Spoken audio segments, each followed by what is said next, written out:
Paano kung sabihin ko sa'yo na hindi ka niya talaga iniwan? Akala mo wala na siya. Akala mo naka-move on na siya, masaya sa yakap ng ibang tao, habang ikaw ay naiwan sa dilim. Pero may itatanong ako sa'yo, sino ba talaga ang may kapangyarihan dito? Siya bang obsessed, laging nag-iisip, at pinahihirapan ng sarili sa mga paano kung? O siya bang lumalakad palayo nang hindi man lang lumilingon? Sa ngayon, pakiramdam mo ay pinagtaksilan ka. Para bang kinuha niya ang isang piraso ng kaluluwa mo na lahat ng pinagsamahan ninyo ay isa na lang malayong alaala. At ang pinakamasakit, iniisip mong wala siyang pakialam. Pero narito ang totoo, hindi mo siya kailanman nawala dahil hindi naman talaga siya naging iyo. Isa lang siyang refleksyon ng sarili mong pagkakapit, isang larawan ng sarili mong pagnanasa. At ngayong nasa piling na siya ng iba, naniniwala ka na ibig sabihin ay hindi ka sapat, na nabigo ka, na meron siya na wala ka. Pero paano kung sabihin ko sa iyo na sa mismong sandali na tumigil ka sa pagpapakialam, doon magsisimula ang kanyang pagsisisi? Paano kung sabihin ko na ang tanging paraan para manalo sa larong ito ay ang tumangging makipaglaro?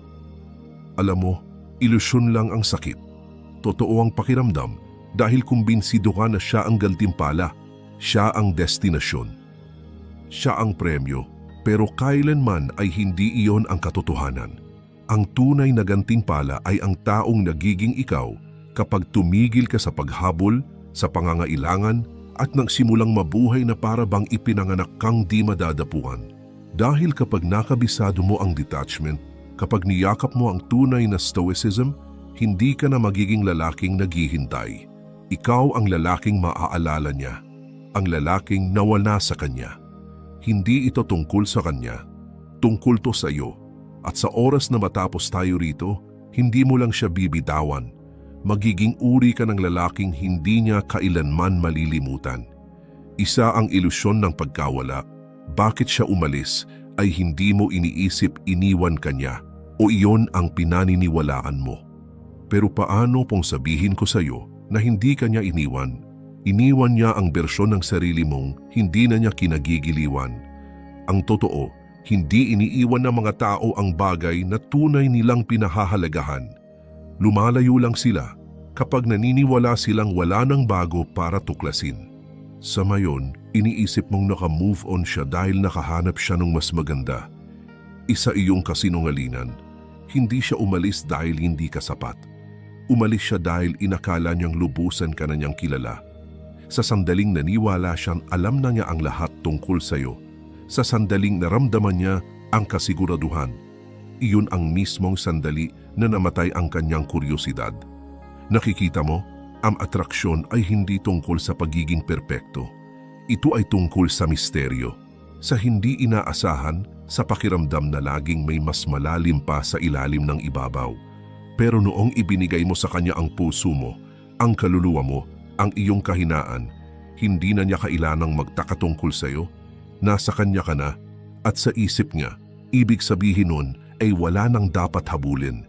At ngayon, kasama na niya ang iba. Hindi dahil mas magaling siya kaysa sa iyo. Hindi dahil mas matagumpay siya. Hindi dahil mas kaakit-akit siya.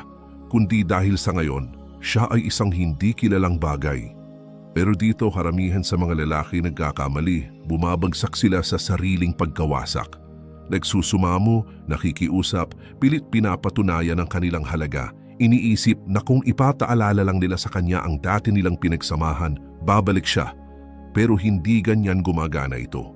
Sa sandaling magsimula kang maghanap ng pagpapatunay, iyon na rin ang sandaling pinagtitibay mo ang desisyon niyang lumayo. Hindi niya namimiss ang lalaking naghihintay lang sa pintuan. Namimiss niya ang lalaking tuluyang nawawala. Ang lalaking hindi na niya kayang hulaan. Kaya intindihin mo ito. Hindi ikaw ang iniwan niya. Iniwan niya ang bersyon mo na akala niya ay wala nang maibibigay. Ibig sabihin, may isa ka lang pagpipilian. Manatiling basag at patunayan siyang tama o magbago tungo sa lalaking hindi niya inasahang darating. Patalawa, emosyonal na paglayo ang susi sa tunay na kapangyarihan. Sa ngayon, hawak ka pa rin niya. Hindi pisikal, hindi rin sa realidad, kundi sa isip mo.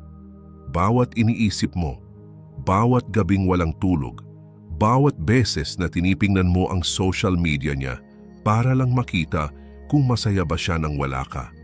Ibinibigay mo sa kanya ang kontrol. At ang pinakamasaklap, wala naman talaga siyang kailangan gawin. Ang emosyon mo ang mga tanikala na pumipigil sa'yo.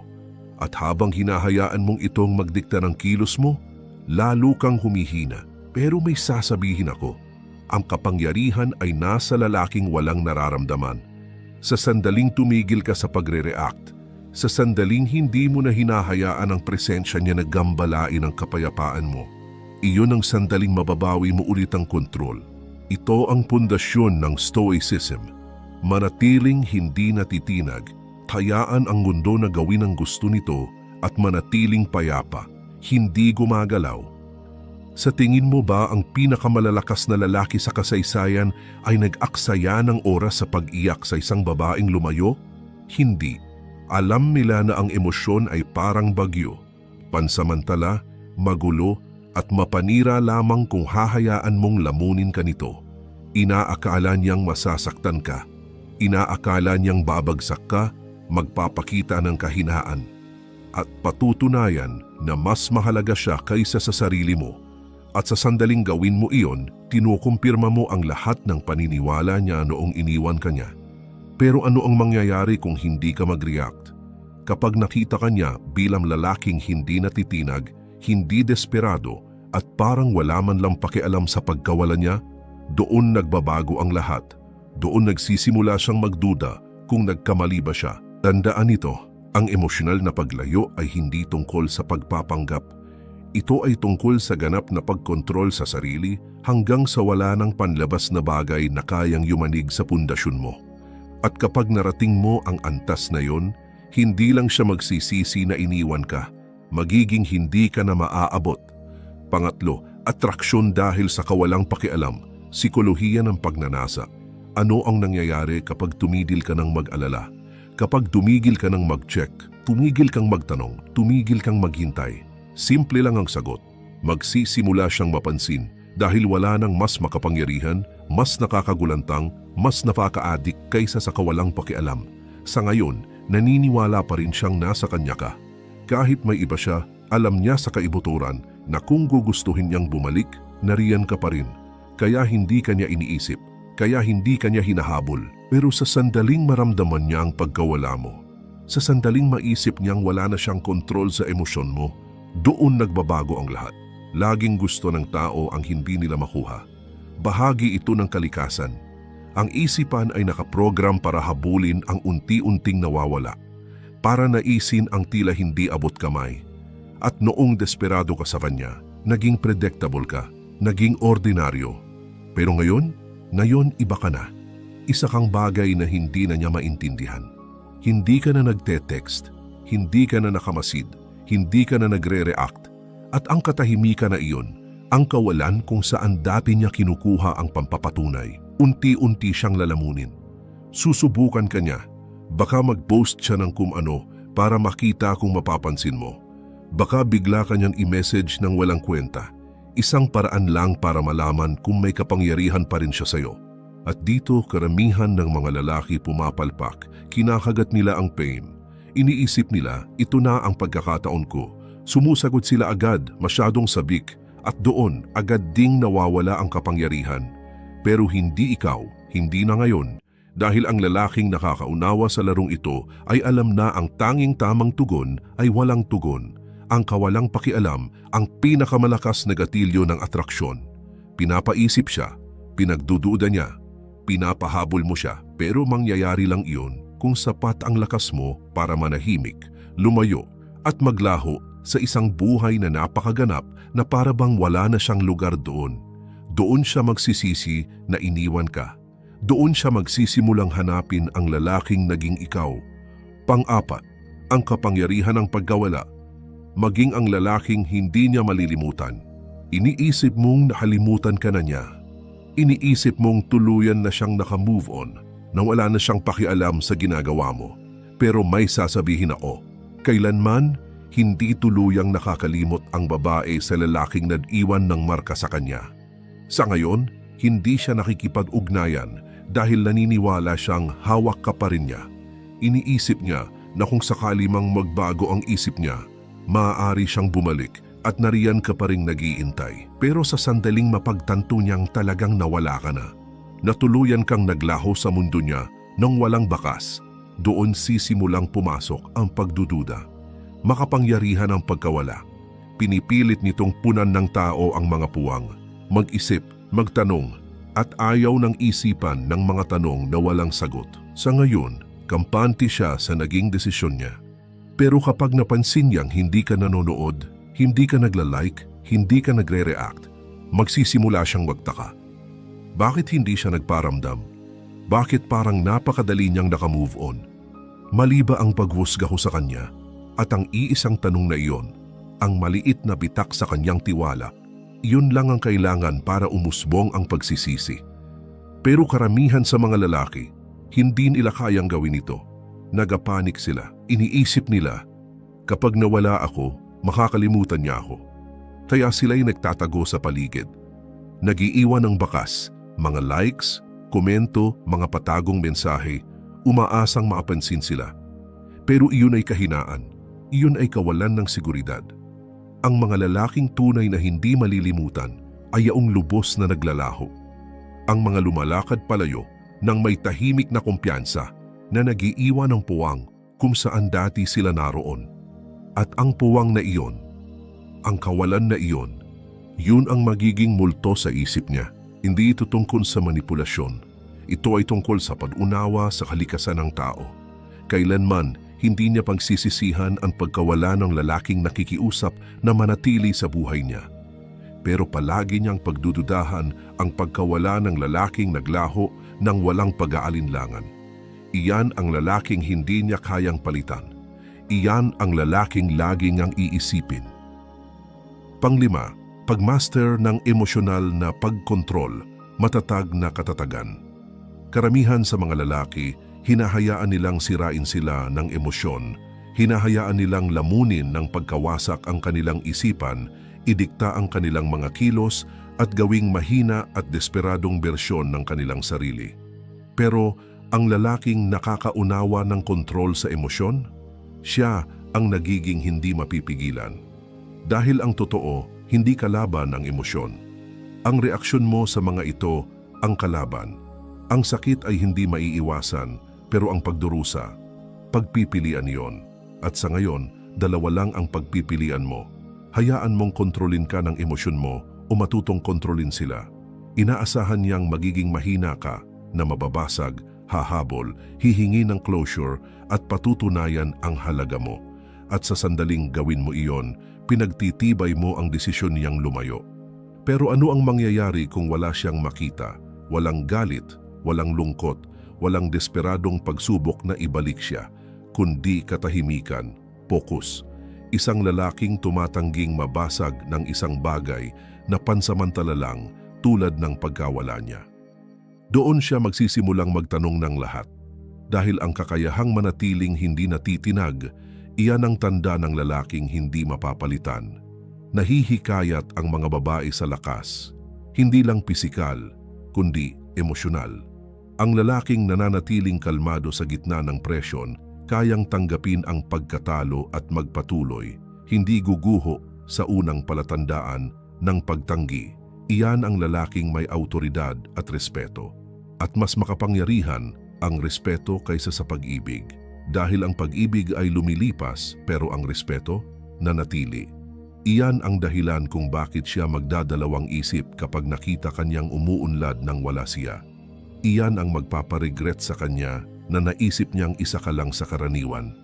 Ang pinakamalalakas na mandirigma sa kasaysayan ay namuhay ayon sa prinsipyong ito. Nauunawaan ng mga Stoic na hindi dapat idikta ng emosyon ang kilos, na ang ganap na pagkontrol sa sarili ang tunay na kapangyarihan. At kapag na-master mo ito, hindi lang siya magsisisi na iniwan ka, sisiguraduhin mong wala ng babaeng magkakaroon ulit ng ganoong kapangyarihan sa iyo. Pang-anim, maging isang high-value na lalaki.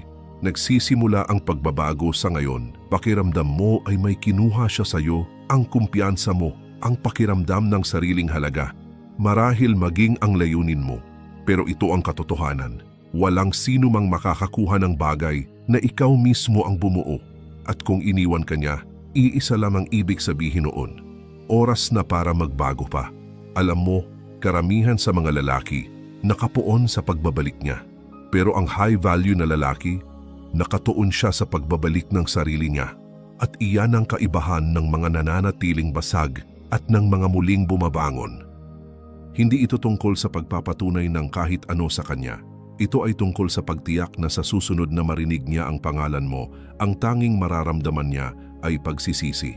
Hindi dahil gusto mo ng paghihiganti, hindi dahil nilaro mo siya, kundi dahil naging isang lalaking napakabihira, napakalakas at ganap na umaasa sa sarili na marirealize niyang iniwan niya ang isang bagay na hindi mapapalitan. Iyan ang tunay na panalo, hindi ang mabawi siya, kundi ang maging napaka-untouchable na sana hindi ka na niya iniwan. Kaya ano ang itsura ng pagbabagong iyon? Simple. Titigil ka sa pag-aaksaya ng oras. Titigil ka sa pagka-obsess sa social media niya. Titigil ka sa paulit-ulit na pag-replay ng nakaraan sa isip mo. Sa halip, magtatayo ka. Aayusin mo ang katawan mo, ang isip mo, ang layunin mo. Magiging lalaking nirerespeto ng ibang lalaki at ninanais ng ibang babae. Dahil kapag ginawa mo ito, may nagbabago. Hindi mo na pakialam kung mapapansin niya o hindi. At ang irony, doon ka niya napapansin. Sa sandaling makita ka niyang umuunlad nang wala siya, sa sandaling ma-realize niyang hindi mo na kailangan ang validation niya, iyon ang sandaling magsisimula siyang magduda sa desisyon niya. Pero sa oras na iyon, hindi na mahalaga dahil panalo ka na, hindi sa paglalaro ng laro niya, kundi sa paglayo mula rito ng tuluyan. Iyan ang kapangyarihan ng pagiging high value. Iyan ang kapangyarihan ng pagbabagong anyo. 7. Napansin niya, pero huli na ang lahat may nagbago. Ramdam niya ito. Noong una, hindi siya nagdalawang isip na umalis. Sigurado siya, kumpiyansa. At marahil, may kaunting ginhawa pa nga. Pero ngayon ay may pagbabago sa hangin. Initingnan niya ang kanyang telepono. Umaasang may mensaheng darating. Pero wala. Nag-scroll siya sa social media, naghahanap ng palatandaan na nakabantay ka pa rin. Pero wala, katahimikan, kawalan. At bigla siya na ang nagtataka. Sa una, kinukumbinsi niya ang sarili na nagpapakakul ka lang, na nagpapanggap kang naka-move on na. Pero habang lumilipas ang mga araw, linggo, buwan, unti-unti niyang nauunawaan ng totoo. Hindi ka lang basta naka-move on. Nagbago ka, nawala ka sa mundo niya. At ang mas masakit, mas masaya ka nang wala siya. At doon na siya tinamaan, ang pagsisisi, ang pagdududa sa sarili, ang mga tanong na hindi niya inakalang itatanong niya. Nagkamali ba ako? Siya ba talaga ang para sa akin? Bakit hindi niya ako hinahabol? Ito ang sandaling matagal mo nang hinihintay. Pero narito ang pinakamahalagang bahagi, ang bahaging madalas mali ang ginagawa ng karamihan sa mga lalaki. Wala kang gagawin. Walang reaksyon, walang tugon, walang bigla ang pagbabago sa kilos mo. Bakit? Dahil iniisip mong babalik siya? Hindi dahil lang totoo, hindi siya nakikipag-ugnayan dahil gusto ka niya. Nakikipag-ugnayan siya para malaman kung kontrolado ka pa rin niya. At kapag binigyan mo siya ng kumpirmasyon, mawawala na naman siya. Kaya't ang lalaking mataas ang halaga, hindi lumilingon. Dahil nauunawaan niya ang isang simpleng katotohanan. Sa sandaling may umalis, nawawala ang pribilehiyong bumalik sa sarili nilang kondisyon. Kaya kapag napansin niya na, kapag siya na ang nag-abot ng kamay, doon mo marirealize ang isang makapangyarihang bagay. Wala ka nang pakialam. Sobrang nakatuti pa na, sobrang disiplinado, at sobrang in love sa taong ikaw mismo ang binuo para pag-isipan pa ang pagbalik. At doon ka tunay na panalo. 8. Panalo ka na. Ang huling aral ng Stoicism. Tapos na ang laro, pero hindi sa paraang dati mong inisip. Akala mo dati, ang panalo ay ang mabawi siya, ang patunayan ang sarili, ang ipakita sa kanya kung ano ang nawala. Pero ngayon alam mo ng katotohanan. Ang panalo ay hindi kailanman tungkol sa kanya. Tungkol ito sa iyo. Tungkol ito sa puntong kahit nandyan siya o wala, hindi na nito kayang sirain ang iyong kapayapaan. At dun mo naiintindihan na panalo ka na. Gusto niya ng kontrol. Gusto niyang siya pa rin ang sentro ng mundo mo. kahit iniwan ka na niya. Pero imbes na habulin siya, imbes na patunayan ang sarili, imbes na maghintay, lumakad ka palayo. Hindi dahil sa galit, hindi para manipulahin, kundi dahil may naintindihan kang hindi niya kailanman naunawaan. Ang tunay na kapangyarihan ay nagmumula sa kawalang pakialam. At ngayon, nagbago na ang sitwasyon. Siya na ang nag-iisip tungkol sa iyo. Siya na ang nagtatanong kung nagkamali ba siya. Pero heto ang ironya. Sa oras na mapagtanto niya ang nawala, sobrang layo mo na para alalahanin pa. Ito ang tunay na kahulugan ng Stoicism. Ganap na pangkontrol sa emosyon. Kapangyarihan sa nag-iisang bagay na talagang mahalaga. Ang sarili mo. Dahil sa huli, wala dapat bagay sa labas ang kayang yumanig sa iyo. Hindi babae, hindi pagtanggi, hindi kahit sakit ng puso. Ang lalaking kayang tumanggap ng pagkatalo nang hindi nababasag, na kayang harapin ng bagyo nang hindi nanginginig, iyan ang lalaking tunay na malaya. At kapag naging ganun ka, lilingon ka at matatawa sa ideya na akala mo dati kailangan mo siya para maging buo. Hindi siya ang premyo, ikaw ang premyo. At ngayon, alam mo na iyon. Siyam, ang landas ng Stoic, isang bagong simula. Dito tunay na nagsisimula ang iyong paglalakbay. Hindi sa sakit, hindi sa pagsisisi, kundi sa ganap at kumpletong pagdadalubhasa sa sarili. Dahil ngayon naiintindihan mo, wala dapat bagay sa labas ng sarili mo ang may kapangyarihang magdikta ng iyong kaligayahan. Hindi babae, hindi pagpatatunay, hindi kahit pag-ibig. Ang tanging mahalaga ay ang kakayahan mong manailing matatag, hindi matinag, at mamuhay ng may layuning hindi kayang yumanig ng kahit sino o kahit ano. Hindi siya ang destinasyon, isa lang siyang aral, isang mitsa ng iyong pagbabago. At ngayong ikaw na ang lalaking ito, matatag, disiplinado, mataas ang halaga, hindi mo na kailangan ng closure, hindi mo na hinahanap ang mga sagot, hindi mo na hinihintay ang sino mang kumilala sa iyong halaga. Dahil ang katotohanan, ang lalaking naglalakad sa landas ng Stoic ay hindi naghihintay. Siya ay lumilikha, siya ay lumalago, siya ay nagmamay-ari ng sariling realidad nang hindi humihingi ng pahintulot. At siya ang lalaking hindi kailanman malilimutan ng babae. Hindi ang nagmakaawa, hindi ang nagtagal, kundi ang nawala at bumalik bilang isang taong napakamakapangyarihan. Napakadi maabot na wala na siyang access dito. Iyan ang iyong tagumpay. Hindi sa pagpapasisi sa kanya, kundi sa puntong hindi na mahalaga kung nagsisisi ba siya o hindi. Dahil ang lalaking tunay na nakakaunawa ng anyang halaga ay alam ito. Ang pinakadakilang kwento ng kanyang pag-ibig ay sa sarili niya. Ito ang iyong bagong simula.